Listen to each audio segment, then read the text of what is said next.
I didn't want to wake you up, but I really want to show you something.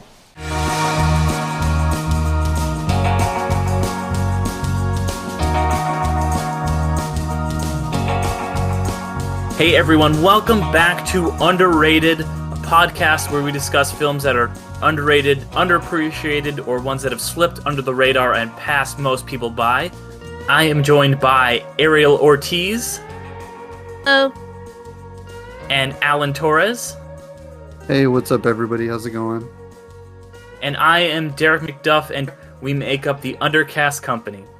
We are going to be talking about the film Where the Wild Things Are, a 2009 adaptation of the 1963 children's book by Maurice Sendak, with the film written and directed by Spike Jonze and co-written by Dave Eggers. When the film was released, it failed to make money at the box office, almost making exactly what its budget was, meaning it lost about $100 million. It also drew a very mixed response from audiences and critics, particularly audiences who felt that the film was too dark for a children's film, which, ironically enough, really mirrored the initial response to the book when it came out back in the 60s by various parents. This is my pick. I picked this one because this episode is going to be dropping on my birthday. This book was my favorite book as a young child. It meant a lot to me, and this movie came out when I was in college. I was about 18 or 19 when it came out. I remember this is a writing class about fantasy and sci-fi, and the teacher showed it to us, and I was immediately taken back to my childhood, as I was again when I rewatched it for this. But I was wondering, what did you guys think of it, and what's your history with it, if you have any, with the film and the book? I have zero history with the book. I actually never read it as a kid. It was always like one of the books I kind of knew about, but never really got around to reading it. I actually quickly read it right after watching this movie. So yeah. So for me, I don't know if it's because I don't have that kind of history with it, but overall I enjoyed the movie. Visually it was incredible. I did understand the characters and what they had expressed and represented to the character Max, and they're essentially clearly Carol is very much Max in this in the reality scenario, and is it KX or KW? Yeah, KW? very much his sister. Very much, yeah, is his sister, and then his mom, and then her boyfriend are the other two. The owls. No, I don't think the owls. I think the monsters that were in love. I would say the owls are probably more like his sister's friends. Yeah, yes. The owls are more his sister's friends. But I reading the book afterwards. I find it very impressive of how they took that book that is essentially I'd say not even 100 words long of a short. It's 10 sentences long. I think it's about 200, 300 words. Oh, okay. But not still, even, yeah, taking that just that little of source material and turning it into this I found very impressive. The voice acting of the characters led by John Gruffalo. John Gandolfini? James Gandolfini. James Gandolfini. I'm sorry. Yeah, James Gandolfini was incredible. I really did enjoy the monsters themselves, but to speak truth, I did not enjoy Max overall as a character.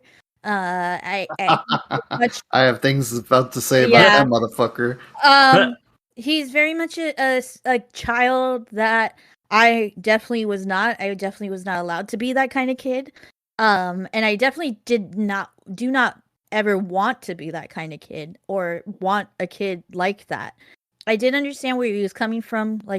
It seemed like his father passed away, and then that his his siblings have grown up, and I did find connection to that. But I guess like in my personal experiences as a kid, like I went in the opposite direction of, instead of being a nuisance to and like out lashing out as a child, I kind of like pulled more further back into myself as a child. So definitely like I see Max is on the opposite spectrum of my own childhood, because I do have like older siblings who I had experienced, not spending much time with them for varying reasons. But yeah, so like I just didn't connect with him in that way. I did understand where he was coming from. I did understand that he was like hurting and things like that, but overall I don't think his actions were correct, and I didn't really care even in the book. I feel like his actions are kind of not, like, they're not corrected in a way. Like, I guess like in the book maybe a little bit better, because he's still like essentially grounded in his room. He was sent up to his room. But in the movie, he's greeted back with his mom, which is okay, but he's greeted with a slice of chocolate cake, which is very much like, I feel like is not the correct way to That's kind of the address point. address this kid, and that this kid is going to continue to lash out and be. I'm hoping that he did learn from, especially from experiencing like his mirror self with Carol's character. I'm hoping, but I don't know, and I don't trust fully that he did actually learn his lesson. I really do hope that he did. But yeah, overall I did enjoy the characters, like very much so, the monsters at least. And very much, yeah, they were very humanized, and like told this story of like of all these different people that Max has interactions with. And yeah, like I think it's just kind of like it was a very human experience of a story, I would say. And that's what I really enjoyed of it. And the visuals, the sets, wherever they filmed, were like incredibly beautiful. And like, yeah, like what you would expect from, a world where monsters live. And then just one little tidbit that I like found like really like funny, or I hope, I don't know how coincidental it was, but going back to a movie that we had, that was one of my choices for this podcast, of Begin Again, we have the pairing of I don't remember her name. I keep forgetting it. Oh, Kathleen Keener. Kathleen Keener and Mark Ruffalo as a couple in this. When as did well Begin as Again come out? the movie Begin Again. I don't know. Let me check. I think it was after this, because this was 2009. Yeah. Yeah. Probably like roughly around the same time. 2013. Begin Okay, Again. so it Came was a out little in bit after this. 2013. Yeah. Yeah. But I like that little like cameo, because like I didn't catch it like the first time I saw it, and it wasn't until like he got to the island and I was like, who are playing these like monsters, and I'm looking through IMDb and I'm like, Mark Ruffalo, and then it says like mom's boyfriend or something like that, and I'm like, oh, that's cool. He's so yeah, barely a cameo, but yeah. it's so perfect. Yeah, but by his like words, it seems like this isn't the first time that Max has acted out in this way, because he sounds like he's very concerned of like he can't keep doing this, to you, like can't keep lashing out and stuff like that. So that's how I feel about the movie. Yeah. I did enjoy it. I liked the story of it. I'm just worried, and along with the book, I'm just worried if the morals came through. Especially with the book, it's very ambiguous of a. That's kind of the point, though. Yeah. With the book, and that's why people got so mad at it. Is like, oh, this is not something that's teaching morality. And so many books at the time were like, well, we just need to make books that teach kids how to be good. And Maurice Sendak was like, fuck all of that. I want to make a book about like what it feels like to be like a kind of angry, lost kid, and how kids aren't perfect and how parents aren't perfect. But I'll get into it more. I'll go into butthole spiel later. But what do you have to say, Alan? Well, I don't want to ruin your birthday, but unfortunately, I didn't really dig it that much. I was kind of underwhelmed. I have no history with the book. I remember looking at the book cover all the time as a kid and going, "Damn, it looks really cool," but I never like got around to reading it. And I don't know, it just I think I had expectations in my mind. I was expecting something, and like I kind of felt like I was watching kind of like Catcher in the Rye. Like what if like Mm, Holden Caulfield mhm, mhm, was like mhm, younger, mhm. and I fucking despise Catcher in the Rye, and I So do fucking I, hate but Holden Caulfield This so much. kid could I grow do up too, as which is Holden why I Caulfield. kind of This kid I could grow up as Holden I don't know. Caulfield. Yeah. I Mhm. think Holden Uh, Caulfield is more like what you were describing, Ariel. Where Holden Caulfield is very insular and doesn't. I really feel Holden Caulfield Holden Caulfield makes up stories and too, like but and to the discretion of everybody else. He calls everybody phony because he himself is because the he's a phony. fucking yeah, phony. that's the whole Yeah. point of the book. I got He's that. Yeah, he's a yeah, fucking asshole. yeah. Yeah. And but yeah, no, I just felt like this kid. I'll be honest. The first 2 minutes, I was like, I want to punch the shit out of this kid. Like, I fucking hated his character so much, and I was like, oh man, because like I was really hyped. I like Spike Jonze. You know, I loved him. You know, whenever he'd show up on Jackass, you know, he's a big producer for it, and I was always been very excited to see her. I still haven't gotten around to seeing her, Oh, and her I is heard a lot fucking of good. great. Yeah, I heard a lot of great things about it. So I was like, okay, you know what? Like Spike Jones just seems to be right up my alley. And when I saw this, I was like, okay, like it's not a horrible movie.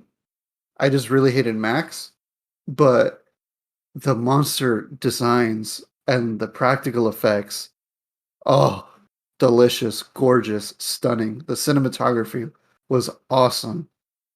Everything was pretty great. It's just there was again, like I haven't read the book, so I don't get the how the pacing was. I know you said it's only like 10 sentences, but I felt like I was just kind of like, but maybe that's what he wanted was for you just to appreciate the monsters and like the cinematography and the designs and everything, like the perfect blend of CGI, practical effects, costuming, and everything. And I was like, oh man, this is fucking awesome. Like I love that stuff, and it was really great. I just was like, I kind of just felt like I was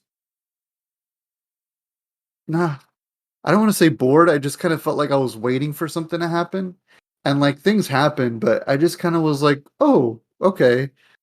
And I can see why maybe it was a little bit difficult for audiences because I feel like maybe some audiences might see the trailer and go, "Oh my god!" Like I read that book when I was a kid, and I love the monsters, and the monsters look great. And I think that pulled people in, but I think it kind of has like a little bit of a slowness to it where I can see even some kids kind of being like, "Oh, what's going on?" Like I'm kind of just sitting here. The monsters are cool, but what else is there? I feel like it was kind of like an adult art house indie movie for kids, Mm. if that's the Mhm. best way I can say it.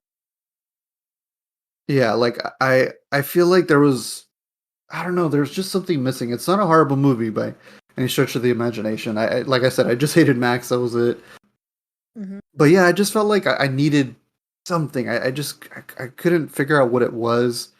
But like I will say if there's any reason to see it, it's definitely for the monsters and the voice acting and like just the gorgeous visuals. Mm. Um, but yeah, like I just feel like I don't know. I felt like there was something missing for me, and again, like I said, I felt like maybe it was like a prequel to Catcher in the Rye in some weird way. I can't Uh, disagree more, but okay. I fucking hate Catcher in the Rye. I fucking hate that book. I hate that book with a passion, like I said, but I don't know. There was just something about it, and it's sad because I was really looking forward to it.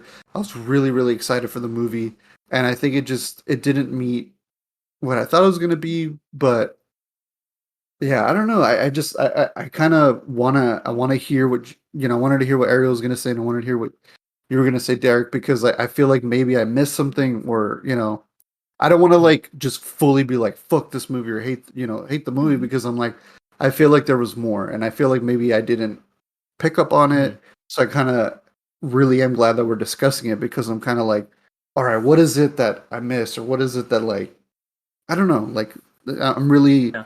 really interested in hearing like why you love it so much. Wait, Um, one thing I wanted to add that I'm mhm. kind of like had kind of like popped into my head right now. I am going to try and like throw out a little bit of hope for Max, just on the fact that like, okay, if Carol represents him, I think that we see a change in Carol at the end. Like he runs out and joins the group while Max is going back home, and I think I'm Mhm. hoping, like, I'm gonna try to interpret that as okay. Well, that means that Max is kind of like learned as well. I just Well, I like, think I mhm, think that's yeah, right. yeah, yeah, and because it's like I know that in That the is book, um, absolutely correct. yeah, because I know in the book it's very Yeah. much the thing, and then it's shown in the movie as well that he kind of like wants to input what he's feeling onto the monsters, which is kind of like make the monsters feel what he feels. And Mhm. so like in the book, in that way he like tells them you go to bed without food. Like Mhm. he was told go to bed without food. And then this he kind of like, but I don't know if he was Well, there's gaslighting. that whole scene He kind where of, yes, it has have he that kind same of scene. gaslights the monsters. Yeah, it has that scene where like she's like, "You don't get angry at us. You can't say that back to me." But yeah, I mean, this is definitely, like I was saying, a movie that for me was a really big thing because the book was so big.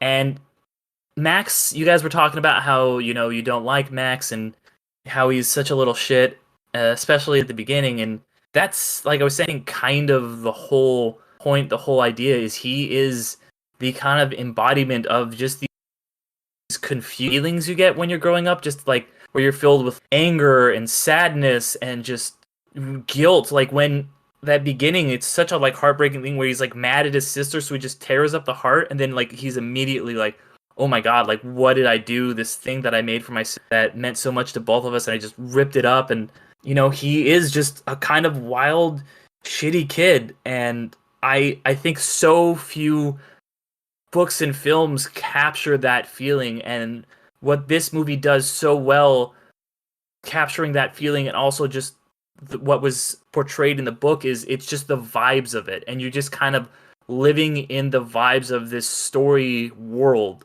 that has been so uniquely created by Maurice Sendak. And it's sparse. Obviously the kids book is very sparse, but I think that the movie is very sparse. You do see just kind of the monsters, and there's the I think it's not an accident that the poster and like the slash DVD cover is just him, Max, and Carol walking through that empty desert, and he has that whole speech about oh, it's all going to become dust. And Maurice Sendak was kind of like obsessed with death and just what happens, and I just love all of that and sitting with the vibes. And I'm kind of curious like what you would think of it in like a couple days, Alan, because I know you just literally watched it, and I think this is a movie that you do kind of need to sit with. And I think that's the case with a lot of Spike Jonze's stuff. It's just kind of weird and cerebral, and it's not intellectual. It's more like you can't really think it out. You have to just kind of feel it.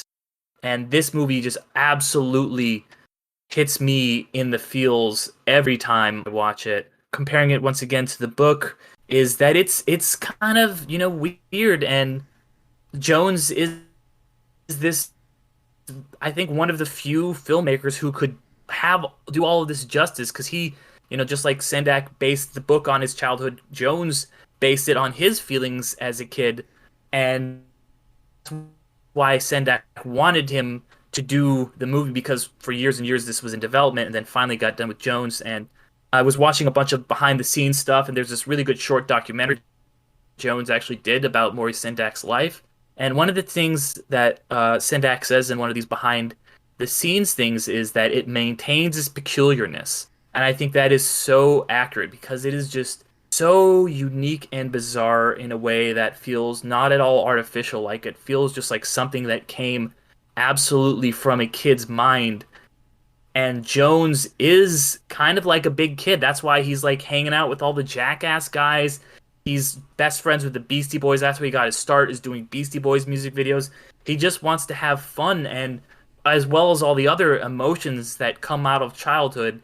And I think overall, I can't really. I could talk and talk and talk about, why this worked and this worked and this worked, but I think that this is more of a movie where you just kind of have to experience it on a much more emotional and much less intellectual level.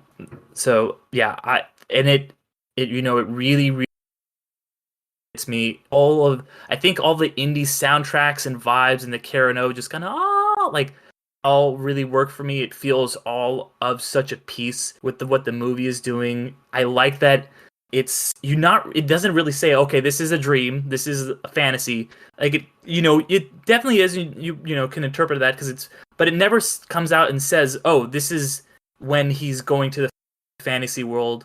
This is when he's starting to imagine things. It's kind of just like, yeah, you are like a kid just going into his imagination like this. And for me, that's why it's such a big deal, and I wanted to talk about it on this episode that's coming out on my birthday. As I'm growing up, I just have to be. I'm 32 right now. I'll be 33 in the day this episode comes out, and which is just happens to be the same age that Maurice Sendak was when he first published this, and the book kind of changed his life. Mm-hmm. I do Yeah, agree with what you're saying, that I do like those aspects of the film just kind of being emotional, not intellectual, and I do like that it just kind of he just kind of goes into it. Like there's no explanation. I really did dig that a lot. Like I was like, okay, makes sense. It's a kid's imagination. So I did appreciate that there was no explanation. There was just he goes in and he goes out. Like I was like, okay, I can dig it. But sorry, Ariel, what were you saying? Oh no, I do find some relatability to like the overall journey, the use of imagination to create this kind of world. And I think I shared this with Alan, that it's just that Max as a character, there's at least for myself, I don't know about you, Alan, like our upbringing is so vastly different to, I think, what Max's upbringing is, that it kind of takes it away from it, and sadly that allows us not really connect with the main character as much. That's why I really do hope, and I'd love to contribute to like telling the story of like a child that is more relatable to my childhood and to me, and that just kind of having, like you were talking about like, having all these feelings and emotions and anger and all that. It's like, yeah, I as a child had those feelings and had those, but it was such a more internalized journey for myself, keeping it to myself, crying, and it wasn't much so it wasn't much so like partially, parent kind of thing, upbringing like that, but then also just like on my own self and my own like dealing with problems, very much like take it more internalized and like deal with it more self than acting out.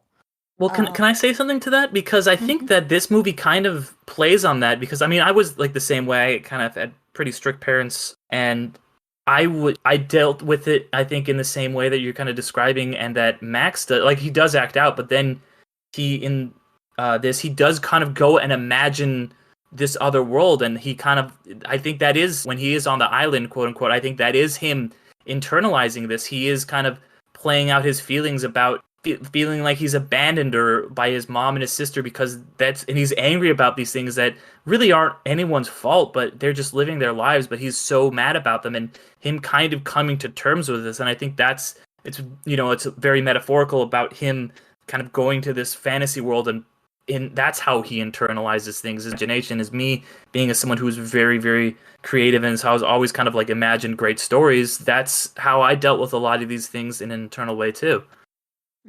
I agree with both of you guys. Like Ariel was saying, I did have a specific type of upbringing where I was very lonely. I didn't have siblings. My sister wasn't born until I was like 11. So that was already like a huge gap, 11 years difference. So there isn't much like, by the time I'm 20, she's like barely 10 years old and you can't really relate at all anymore. Mhm. So I do understand the loneliness. Like that was something I could relate to, was absolutely being alone and being angry and not being able to like let go of those emotions, kind of being, because I mean, I'm just gonna say it out loud. That the elephant in the room is like, if I acted like that, I'd get my fucking shit kicked in. Like, Yeah. I just, that's what I'm gonna say. If I I've fucking been acted like slapped that, like that. Yeah, when I Yeah. acted like that. oh yeah, Yeah. slapped, smacked Mhm. with a belt, Mhm. fucking, the chancla, the classics. The But pinch. Boy, as my dad called bench, it, the clamp. Boy, I'm gonna clamp you. Better watch out. Oh no, we don't get a warning. It just happens. yeah, it's Yeah. Yeah. that's the trauma, right, guys? But Yeah. yeah, so I get that aspect. I agree with both of you guys, where I feel like it's not entirely like a separate feeling, but I think there's relatability in that aspect where I get it. I understand being a kid where you're being when I was lonely. I was kind of a brat. I cried about it. I was a big crybaby as a child. And, I didn't have a lot of friends, and I had a change at one point in time. But yeah, it was like I understood that where I was like angry all the time and depressed and lonely because I'm like, holy shit, why am I the way I am? And, why does this happen to me kind of thing. So I can kind of relate to that aspect for the film and for Max's character. Yeah. I think maybe Yeah. I just saw a little too much of me where I was like a little angry with myself. I don't know if that happens to you guys when you read a book or watch film or television, where maybe sometimes the character might hit too close to home. Kind of how we were talking about with Miss Marvel, the first episode of Mhm. Miss Marvel, where a lot of things hit a little too close to home, where I was getting fucking pissed. Mhm. And it's because it hits home because you're like, fuck, that was me, or that's what I experienced. So I think maybe Mhm. that's one aspect of it. Yeah. No, I have the opposite. I kind of get drawn more to characters that feel more like me. And yeah, talking it through, like and seeing it in this way of Max, I guess like it's like very much like maybe the for us like the motives are the same, but the action and the reaction, is different. But yeah, now talking about it a little bit more and like kind of like getting a more sense of like the the motive behind Max's actions. I'm getting a little bit more relating to Max as a character. I still don't like his actions, and I think that's where the barrier happens. But I think like yeah, now talking more, I think I'm like more connecting with his motives of why he does this kind of stuff. Yeah. So I could give the movie and the story that the movie definitely works a little bit better than that. I think that the book is kind of like a little bit I don't know, you have to I feel like you have to take a lot of jumps to make the book more relatable to me just because of the main gist of at least for me is like he treats the it's from the book in the book he treats like the monsters like he was treated, and then he just gets lonely and then leaves because he realizes that he has a good home and stuff like that. But yeah, but the movie I think is I'm getting a little bit more, and that's why the movie's like really good, and yeah, it does I think deserve a bit more recognition just for the fact that like Spike Jonze like took like a lot of interpreted a lot into this story that like yeah is just 10 sentences. So yeah. Mhm. Yeah, and absolutely. And I think, Alan, what you were saying earlier about it feeling more like kind of an adult, like a little indie drama, I think it makes total sense because both the film and the book, I feel like they don't really want to try and be like, okay, well, let's put kids in a box and treat this like it's a different kind of story. Like a kid's story is something else, and we got to talk down to kids, and that's where that title of that little short doc that he did with Spike Jonze, "Tell Them Anything You Want." He's talking about kids. He's like, don't just treat kids like these are little kids and they need to be protected from the world. It's just like, no, talk to them like they're adults. And for this movie, it's like, yeah, this seems like an adult movie. Maybe it's for like older kids or something like that. Because it's kind of scary. It's pretty dark, but I think so is the book in many ways. And it really, like I was saying, captures all those dark feelings of childhood. And instead of being like, okay, well, we have to put this as a separate thing for kids, it's like, no, we can treat kids like actual people, and that's something. I mean, I'm curious what I would have thought of this as a kid. It didn't come out till I was a late teen, but yeah, that I think is a really good point, and I think something that's really interesting. Yeah, that's something I agree with too. I really like that. I like where we've been going with like kids movies or just having kids in general in films. They're not talking down on them as much anymore. I think this movie was kind of one of the first ones that kind of threw that shit out the window, because that's kind of one of the big reasons I don't like watching kids animated movies. Kind of how like we were talking before we were recording, we were talking about like Disney movies, and I don't like that shit. Like it kind of gives me a little bit of a cringe factor. But what I liked about this was that I know it was for kids, and like I wasn't saying it as like a bad thing where I was like, this feels like a art house indie movie for kids, because that's exactly what it felt like. It wasn't. I felt like it was even challenging kids when they watched it to be like, hey, how do you feel about this? How do you interpret this kind of thing?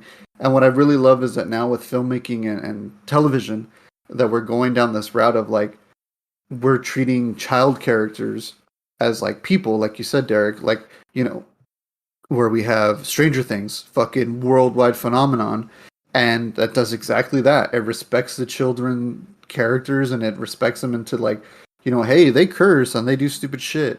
Same thing with, Stephen King's It, the book, and the new the new Muschietti movies, where I love that. I love that it was like, hey, kids talk like this. They say stupid shit. They get involved with dumb shit.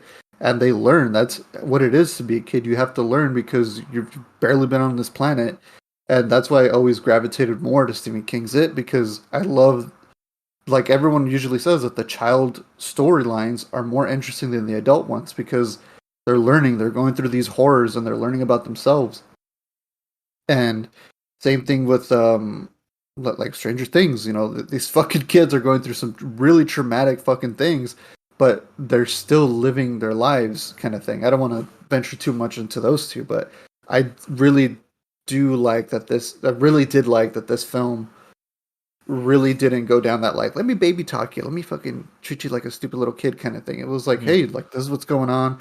You relate to this kid or you don't, but like you're kind of seeing it through his eyes, and and I feel like a kid who would see, and maybe even if I saw when I was younger, maybe I'd appreciate it more when I was a kid, where I'd be like, hey, this feels more, I don't know, like it hits you a certain way, I guess, but it doesn't feel like you're being talked down to. Yeah, definitely.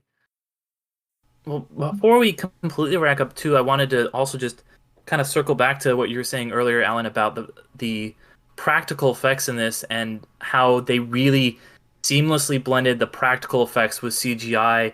And it looks so good because they did build all these huge animatronics, but they obviously touched them up with the faces. And I think that's something that is a lot of the movies that came out in this like the late aughts had that kind of special that special effects were like, we're just going to use the CGI, as I've said before on here, to just kind of fill in the cracks and not do everything.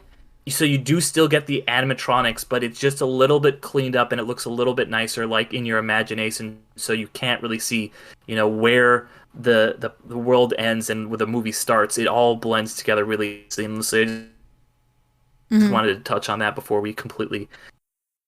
Yeah, I think that's something that's filmmaking has finally gotten back to doing. I mean, like that specifically with like Star Wars, sagas.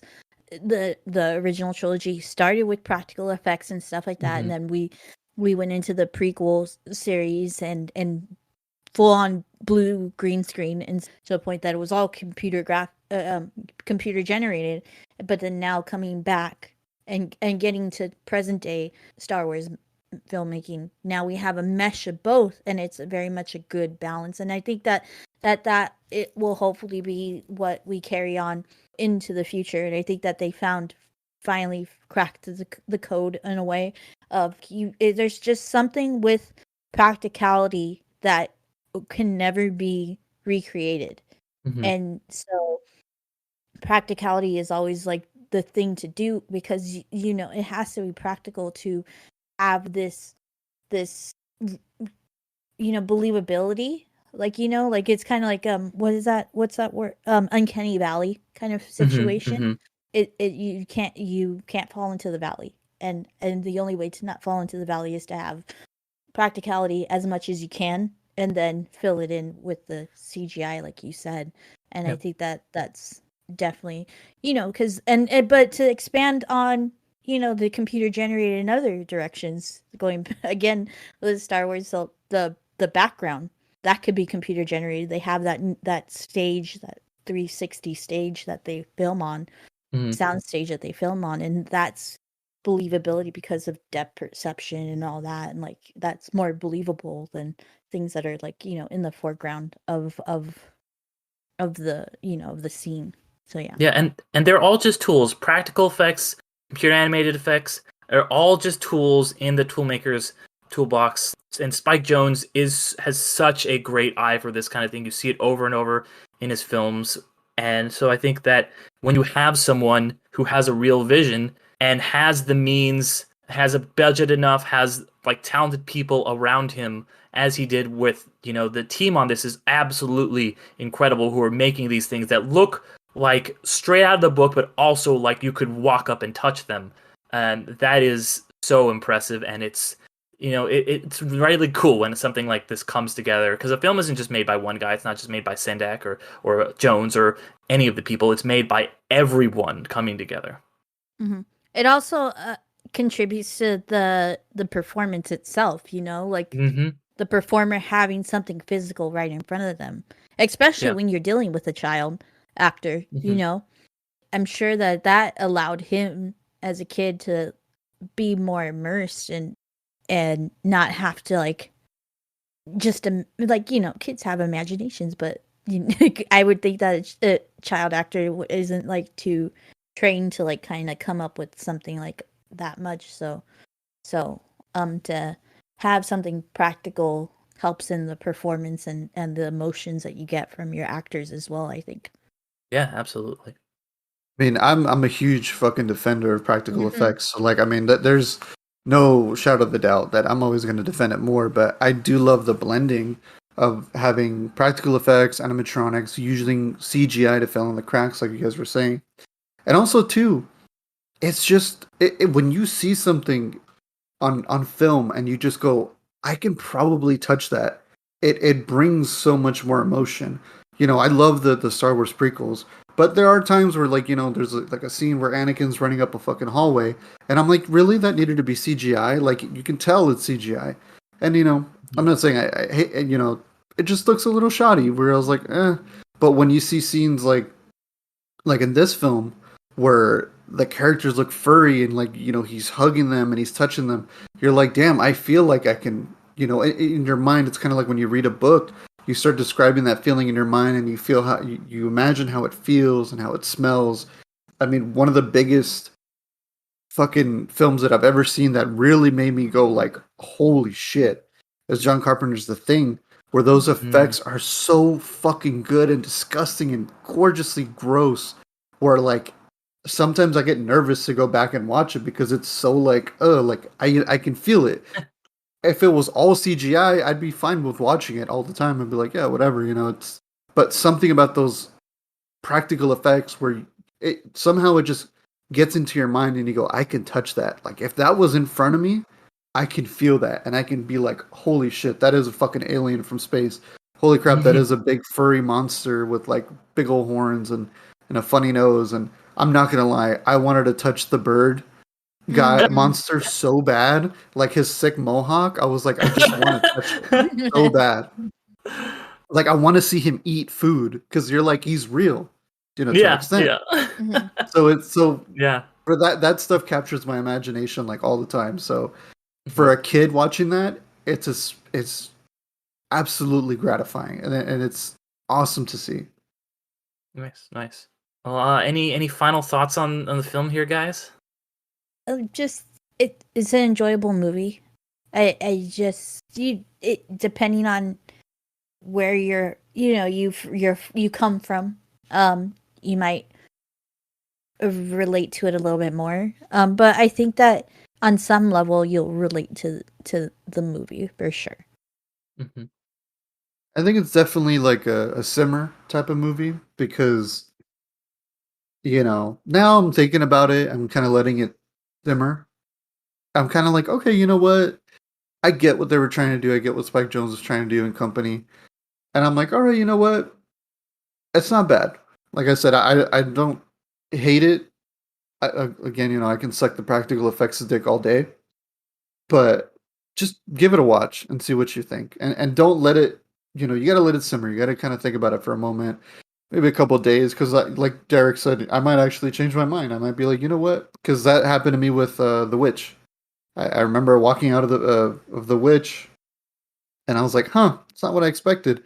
And then days later, I was like, fuck, I really like that. So maybe I might change my mind. Maybe I won't, but we'll see. I mean, it's definitely let it simmer. Yeah. It's just a world that I would love to vibe in and just kind of like live in for a little bit, Yeah, Absolutely. yeah. I definitely want to visit where the wild things are.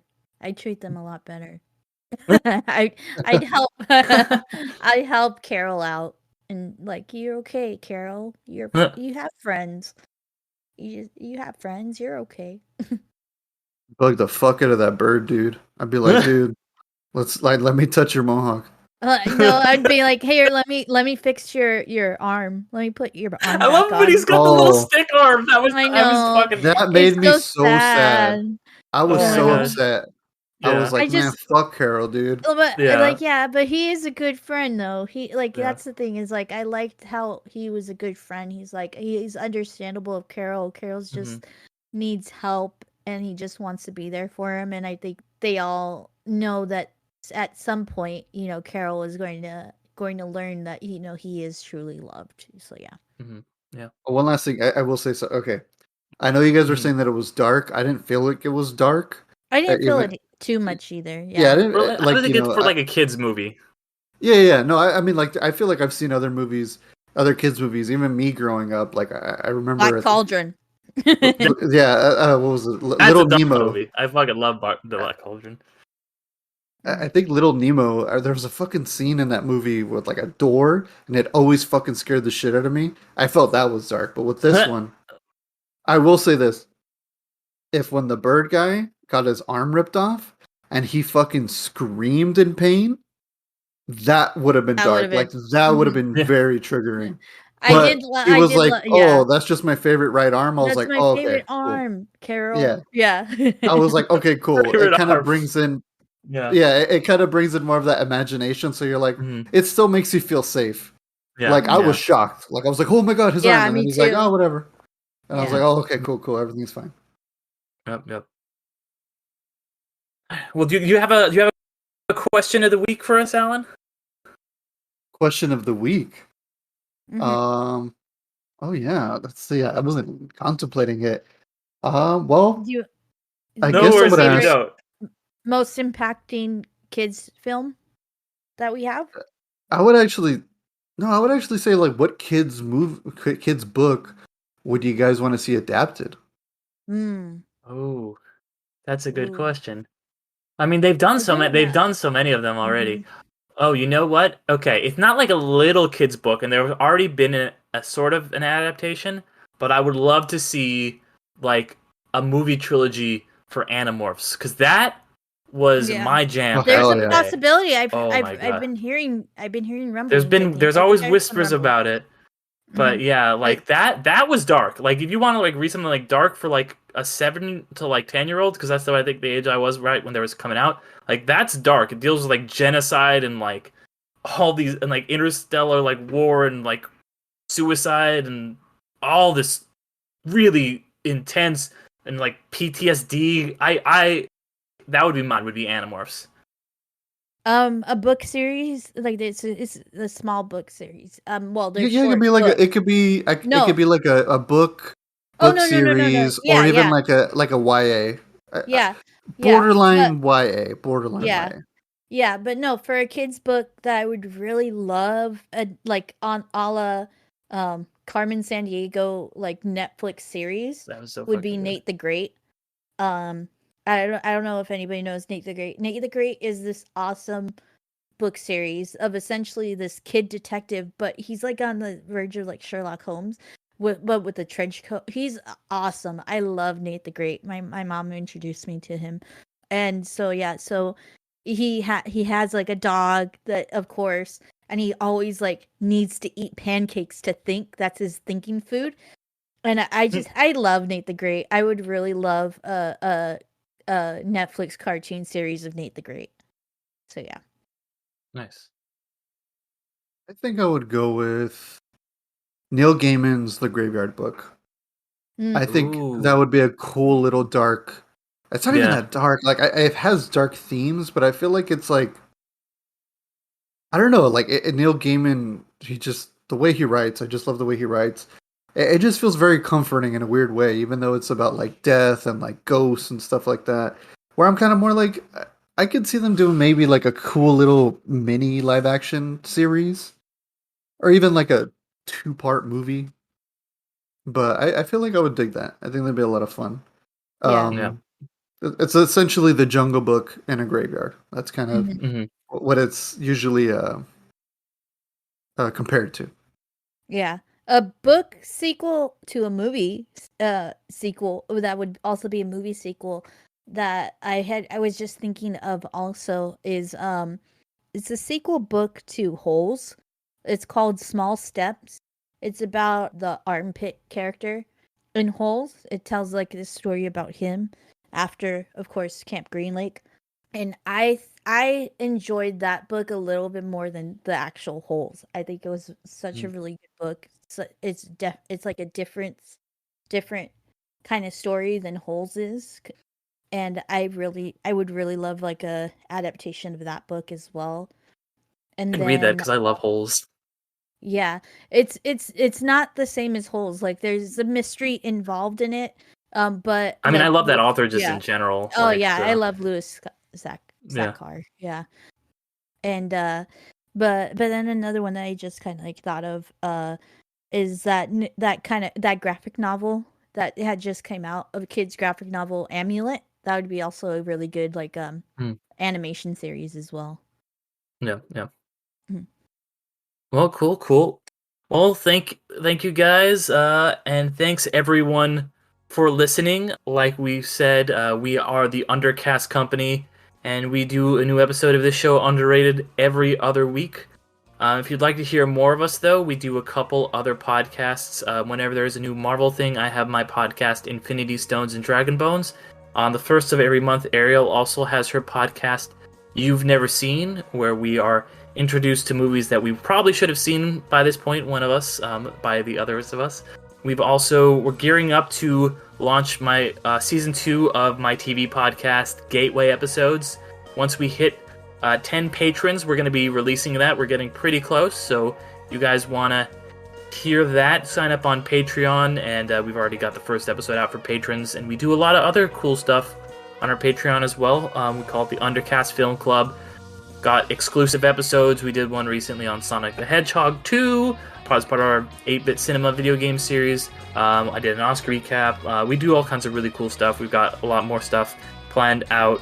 If you guys want to give us any suggestions for underrated movies that we should cover, we would love to hear them. Just let us know. You can email us at undercastcompany@gmail.com, or just let us know on Instagram, undercastcompany on Instagram, undercastco on Twitter, on Facebook, all that good stuff. Tell us what you would like to hear us cover, and we might just do it. But I think that about wraps it up. I have been Derek, and thank you guys for listening. Thanks for being amazing, everyone. Well, everybody take it easy, and I want to give a big shout out to Ireland. Thank you guys so much for putting us on number 9 Yes. in the podcasting for movie reviews, right? Yeah. We Yes. hit number 9 on the film reviews charts over on Ireland. So thank you. I mean, and Ariel's heritage right there. Fuck yeah! So thank you guys so much. We want to hear from you guys. But yeah, thank you so much. Big thank yous all around. Firm handshakes all around. But yeah, thank you guys, and take it easy.